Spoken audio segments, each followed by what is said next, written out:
This past weekend, an elementary school student made this card and presented it to Dr. Daryl Grisby. Dear veteran, thank you for your service and everything you did for us and for us to have a better life. It did my heart good to see that. Grisby served in the United States Air Force for 25 years. He worked in the dental field, helping identify bodies that were burned or severely disfigured. We always hear, thank you for your service. And we usually return, well, thank you for your support. But do you want to hear my story? Giving African American men and women veterans the opportunity to tell their stories prompted Grisby to write his first book. It took him nearly 4 years to do it. In your research, what surprised you? What surprised me was the amount of contributions that we had made that was really not told. Like I said, I was in the Air Force for 25 years. I really did not know the story of the Tuskegee Airmen. And it would only be in very short blurbs in our information and our study materials. Some of the trailblazers that are included in my book, General Lloyd Fig Newton, General Chappie James, who I got to meet. General Lloyd Fig Newton became the first African-American pilot in the United States Air Force Thunderbirds. General Chappie James became the first African-American to reach the rank of 4-star general in the United States Armed Forces. Grisby sent a survey to several black veterans to talk about their experiences, and they didn't hold back. Some of them were very short.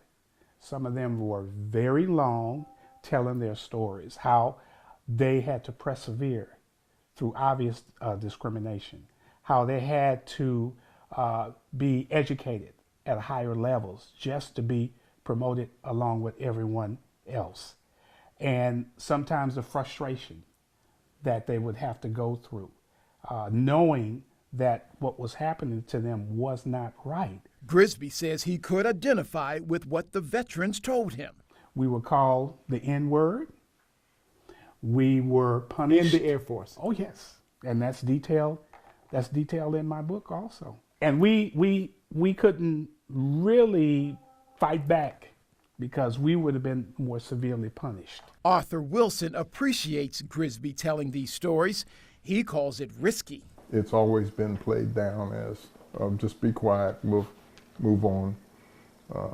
You don't need to necessarily tell your story. Wilson served in the Army during the Vietnam War. He, too, can relate. But I also think it's needed so that those coming down the road behind us see and hear and can read what experiences we had. Despite those experiences, these veterans say they would do it all again. 50 years later, some of the people that I meet that served with me, I'd serve with them again. So do you have any regrets joining the Air Force? No, at all.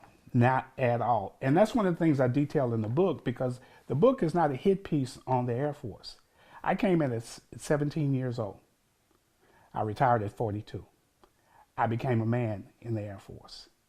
I took advantage of every opportunity they provided me. I was going to make it work as much for me as I was working for it. Despite everything? Despite everything.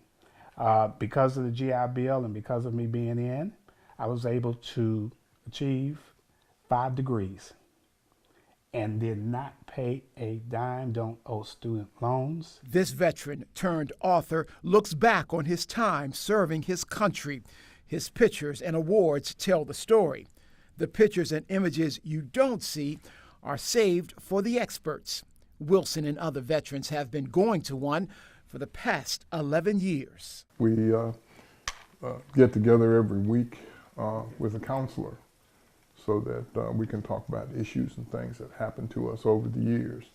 And at first, we used to talk about what the war did and how we've been affected. Now we talk about the grandchildren and what's going on at church and those type of things.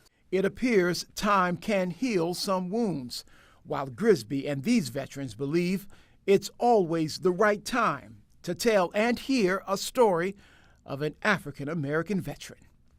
In Charlotte, Dedrick Russell, WBTV, on your side tonight.